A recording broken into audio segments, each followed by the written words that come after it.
Hello everyone, my name is James Maddox, and this is my presentation on the Corinth correspondence, specifically looking at the book of First Corinthians and just really breaking it down, hopefully to give you a better understanding of the book, to understand what's happening in First Corinthians properly. We have to first look at the context and the people that the Apostle Paul originally wrote the letter to. I mean, the letter was written in around 55 AD in from Ephesus to the church in Corinth.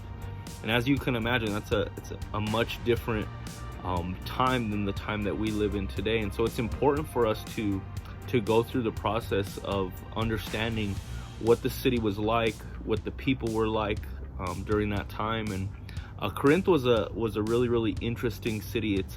It's a large port city in Greece.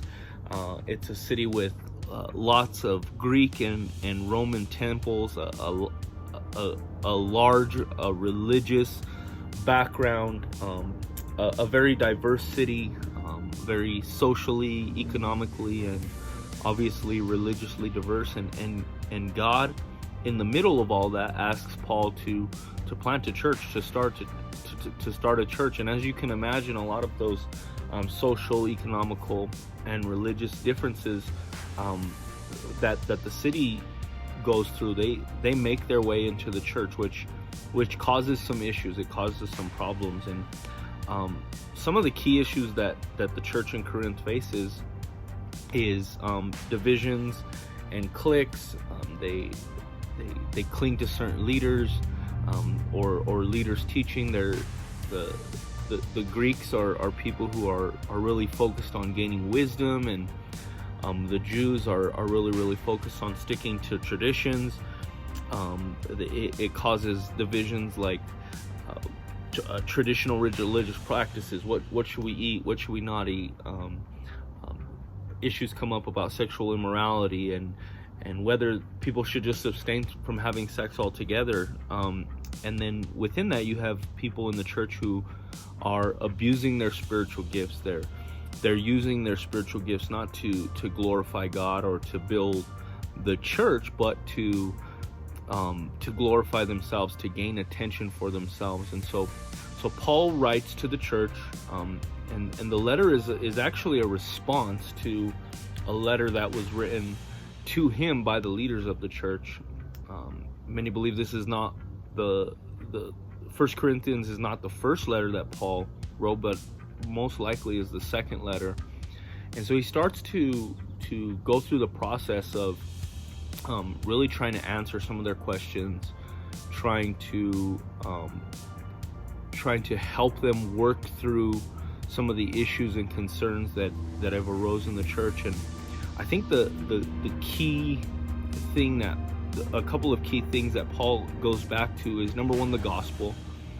We have to be, I think he's encouraging the church, which encourages us today, that we have to be a church that's gospel focused. What does it mean to be gospel focused? We have to be a church, a group of believers that look to the cross as our guiding point, as our true north, as our direction.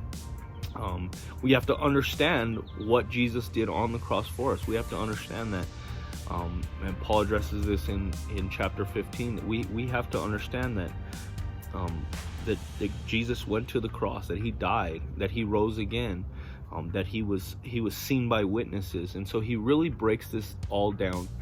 And I think that amongst all of their divisions and amongst all the things that they're going through, the things that they're facing within the church, and the things that they're facing in their own personal lives, and it really boils down to one thing. And Paul addresses this in chapter 13.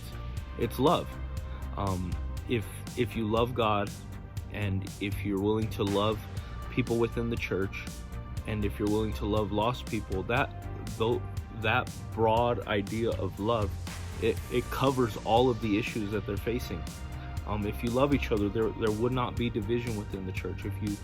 If you loved yourselves, if you took care of your bodies, then sexual immorality and giving your body away to those things would not be an issue.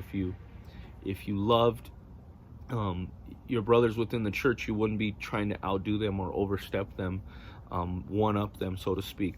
And so all of the book can be summarized in love, and I think that's the same is true for us today in the church. We have to be gospel focused, and we have to be willing to love. Thank you.